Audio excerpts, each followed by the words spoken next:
ಕ್ರಿಸ್ತನನ್ನು ಪ್ರತಿಫಲಿಸುವಂತೆ ನಿಮ್ಮ ಆತ್ಮಗಳನ್ನು ವಾಕ್ಯದಲ್ಲಿ ಬಲಪಡಿಸುವ ಅನುದಿನದ ಧ್ಯಾನ. ಇಂದಿನ ಧ್ಯಾನದ ಶೀರ್ಷಿಕೆ, ಪ್ರತಿಯೊಂದು ಆತ್ಮವನ್ನು ಗೌರವದಿಂದ ನಡೆಸಿಕೊಳ್ಳಬೇಕು. ಈ ದಿನದ ದೇವರ ವಾಕ್ಯ, ಸಹೋದರನ ವಿಷಯವಾಗಿ ಮನಸ್ಸಿನಲ್ಲಿ ದ್ವೇಷವನ್ನು ಇಟ್ಟುಕೊಳ್ಳಬಾರದು. ನೆರೆಯವನ ದೋಷಕ್ಕೆ ನೀವು ಒಳಗಾಗದಂತೆ ಅವನ ತಪ್ಪನ್ನು ಅವನಿಗೆ ತಿಳಿಸಲೇಬೇಕು. ನಿಮ್ಮ ಸ್ವಜನರಲ್ಲಿ ಯಾರಿಗಾದರೂ ಕೇಡಿಗೆ ಕೇಡನ್ನು ಮಾಡದೆ, ಮನಸ್ಸಿನಲ್ಲಿ ಮತ್ಸರವನ್ನು ಇಟ್ಟುಕೊಳ್ಳದೆ, ನಿಮ್ಮ ನೆರೆಯವರನ್ನು ನಿಮ್ಮಂತೆಯೇ ಪ್ರೀತಿಸಬೇಕು. ನಾನು ಯೆಹೋವನು. ಯಾಜಕಕಾಂಡ 19ನೇ ಅಧ್ಯಾಯ 17 ಮತ್ತು 18ನೇ ವಚನಗಳು. ಜನರು ಇತರರನ್ನು ತಪ್ಪು ಮಾಡುವವರು ಮತ್ತು ಉಲ್ಲಂಘನೆ ಮಾಡುವವರು ಎಂದು ಖಂಡಿಸಿದರೆ, ಅವರ ಸಮಾನವಾಗಿಯೇ ಖಂಡಿಸುವವರು ತಪ್ಪಿತಸ್ಥರಾಗಿರುತ್ತಾರೆ. ಯಾಕಂದರೆ ಅವರೇ ಸ್ವತಃ ದುರುದ್ದೇಶ ಮತ್ತು ದ್ವೇಷವನ್ನು ಪಾಲಿಸುವವರಾಗಿರುತ್ತಾರೆ.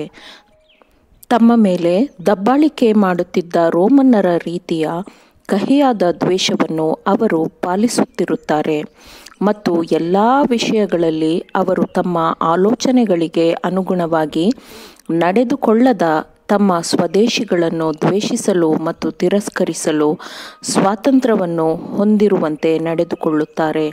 ಇವೆಲ್ಲದರಲ್ಲೂ ಅವರು ನರಹತ್ಯೆ ಮಾಡಬಾರದು ಎಂದು ಪ್ರಕಟವಾಗಿರುವ ಆಜ್ಞೆಯನ್ನು ಉಲ್ಲಂಘಿಸುತ್ತಾರೆ. ದ್ವೇಷ ಮತ್ತು ಸೇಡಿನ ಮನೋಭಾವವು ಸೈತಾನನಲ್ಲಿ ಹುಟ್ಟಿಕೊಂಡಿತು ಮತ್ತು ಅದು ದೇವರ ಮಗನನ್ನು ಮರಣಕ್ಕೆ ದೂಡಲು ಕಾರಣವಾಯಿತು. ದುಷ್ಟತನ ಅಥವಾ ನಿಷ್ಕರುಣೆಯನ್ನು ಪಾಲಿಸುವವರು ಅದೇ ಮನೋಭಾವವನ್ನು ಹೊಂದಿರುತ್ತಾರೆ. ಬೀಜದಲ್ಲಿರುವ ಸಸ್ಯದ ಹಾಗೆ ಸೇಡಿನ ಆಲೋಚನೆಯಲ್ಲಿ ದುಷ್ಟಕಾರ್ಯವು ಅಡಗಿರುತ್ತದೆ. ನಮ್ಮ ವಿಮೋಚನೆಗಾಗಿ ದೇವರು ತನ್ನ ಮಗನೆಂಬ ಉಡುಗೊರೆಯನ್ನು ನಮಗೆ ಕೊಟ್ಟಿದ್ದರಲ್ಲಿ, ಪ್ರತಿಯೊಂದು ಮಾನವ ಆತ್ಮಕ್ಕೆ ದೇವರು ಎಷ್ಟು ಶ್ರೇಷ್ಠವಾದ ಬೆಲೆಯನ್ನು ಕೊಡುತ್ತಾನೆ ಎಂಬುದನ್ನು ದೇವರು ತೋರಿಸಿಕೊಟ್ಟಿದ್ದಾನೆ. ಮತ್ತು ಅವನು, ಅಂದರೆ ದೇವರು, ಇನ್ನೊಬ್ಬರ ಬಗ್ಗೆ ತಿರಸ್ಕಾರದಿಂದ ಮಾತನಾಡುವ ಸ್ವಾತಂತ್ರ್ಯವನ್ನು ಯಾವ ಮನುಷ್ಯನಿಗೂ ಕೊಡುವುದಿಲ್ಲ. ನಮ್ಮ ಸುತ್ತಲಿನವರಲ್ಲಿ ನಾವು ದೋಷಗಳು ಮತ್ತು ದೌರ್ಬಲ್ಯಗಳನ್ನು ನೋಡುತ್ತೇವೆ.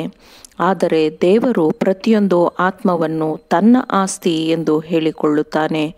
ತಾನು ಸೃಷ್ಟಿಸಿದ ಕಾರಣ ಮತ್ತು ಕ್ರಿಸ್ತನು ತನ್ನ ಅಮೂಲ್ಯವಾದ ರಕ್ತವನ್ನು ಸುರಿಸಿದ ಕಾರಣ ಪ್ರತಿಯೊಂದು ಆತ್ಮವು ಅವನ ಆಸ್ತಿಯಾಗಿರುತ್ತದೆ. ಎಲ್ಲರೂ ಆತನ ಪ್ರತಿರೂಪದಲ್ಲಿ ಸೃಷ್ಟಿಸಲ್ಪಟ್ಟಿದ್ದಾರೆ ಮತ್ತು ಅತ್ಯಂತ ಕೆಳಮಟ್ಟದವರನ್ನೂ ಸಹ ಗೌರವ ಮತ್ತು ಸೌಮ್ಯ ರೂಪವಾಗಿ ನಡೆಸಿಕೊಳ್ಳಬೇಕು. ಕ್ರಿಸ್ತನು ತನ್ನ ಜೀವವನ್ನು ಯಾರಿಗಾಗಿ ಅರ್ಪಿಸಿದನೋ ಆ ಒಂದು ಆತ್ಮಕ್ಕೆ ತಿರಸ್ಕಾರದಿಂದ ಮಾತನಾಡುವ ಒಂದೇ ಒಂದು ವಾಕ್ಯಕ್ಕೂ ದೇವರು ನಮ್ಮನ್ನು ಹೊಣೆಗಾರನನ್ನಾಗಿ ಮಾಡುತ್ತಾನೆ. ಯಾರು ತನ್ನ ಸಹೋದರನನ್ನು ಧರ್ಮಭ್ರಷ್ಟ ಅಥವಾ ದೇವರನ್ನು ತಿರಸ್ಕಾರ ಮಾಡುವವನು ಎಂದು ಖಂಡಿಸುತ್ತಾನೋ ಅವನು ಸ್ವತಃ ಅದೇ ಖಂಡನೆಗೆ ಅರ್ಹನಾಗಿದ್ದಾನೆ ಎಂದು ಅವನೇ ತೋರಿಸಿಕೊಡುತ್ತಾನೆ ಎಂದು ಯೇಸು ಹೇಳುತ್ತಾನೆ. ಮೋಶೆಯ ದೇಹದ ಬಗ್ಗೆ ಸೈತಾನನೊಂದಿಗೆ ವ್ಯಾಜ್ಯ ಮಾಡುವಾಗ ಅವನು ಸೈತಾನನ ಮೇಲೆ ದೂಷಣಾಭಿಪ್ರಾಯವನ್ನು ಹೇಳುವುದಕ್ಕೆ ಧೈರ್ಯಗೊಳ್ಳಲಿಲ್ಲ ಎಂದು ವಾಕ್ಯವು ಹೇಳುತ್ತದೆ. ಇದನ್ನು ಕ್ರಿಸ್ತನು ಮಾಡಿದ್ದರೆ ಅವನು ತನ್ನನ್ನು ತಾನು ಅಂದೇ ಸೈತಾನನ ನೆಲದಲ್ಲಿ ಇರಿಸಿಕೊಳ್ಳುತ್ತಿದ್ದನು. ದೂರು ಹೇಳುವ ದೂರುಗಾರನು ಎಂದು ಸತ್ಯವೇದದಲ್ಲಿ ಸೈತಾನನ ಬಗ್ಗೆ ಹೇಳಲಾಗಿದೆ. ಸೈತಾನನ ಯಾವುದೇ ಆಯುಧಗಳನ್ನು ಯೇಸುವು ಬಳಸುವುದಿಲ್ಲ. ಬದಲಾಗಿ ಕರ್ತನು ನಿನ್ನನ್ನು ಖಂಡಿಸಲಿ ಎಂದು ಹೇಳಿದನು. ಆತನ ಮಾದರಿ ನಮಗಿದೆ. ಕ್ರಿಸ್ತನ ಶತ್ರುಗಳೊಂದಿಗೆ ನಾವು ಹೋರಾಟಕ್ಕೆ ಒಳಗಾದಾಗ ನಾವು ಪ್ರತೀಕಾರದ ಮನೋಭಾವದಿಂದ ಮಾತನಾಡಬಾರದು ಅಥವಾ ದೂಷಣೆಯ ಆರೋಪದ ಭಾವದಂತೆ ಕಾಣುವ ಯಾವುದೇ ಮಾತನ್ನು ಅವರಿಗೆ ಹೇಳಬಾರದು. ಪರಲೋಕದಲ್ಲಿ ಉನ್ನತನಾದವನೇ ಸೈತಾನನೊಂದಿಗೆ ವ್ಯಾಜ್ಯವಾಡುವಾಗ ಉಚ್ಚರಿಸದ ಯಾವುದೇ ಮಾತುಗಳನ್ನು ದೇವರ ಮುಖವಾಣಿಯಾಗಿ ನಿಲ್ಲುವವನು ಆಡುವುದಿಲ್ಲ.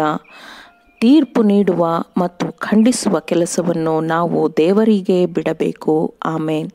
ದೇವರ ವಾಕ್ಯಗಳನ್ನು ಶ್ರದ್ಧೆಯಿಂದ ಆಲಿಸುವವರು ಮಾತ್ರವೇ ಆಗಿರದೆ ಪಾಲಿಸುವವರು ಆಗಬೇಕೆಂದು ನಿಮ್ಮನ್ನು ಉತ್ತೇಜಿಸುತ್ತೇನೆ. ಪರಿಶುದ್ಧಾತ್ಮನ ಸಹಾಯದಿಂದ ಆಲಿಸಿದ ನಿಮ್ಮೆಲ್ಲರಿಗೂ ಧನ್ಯವಾದಗಳು.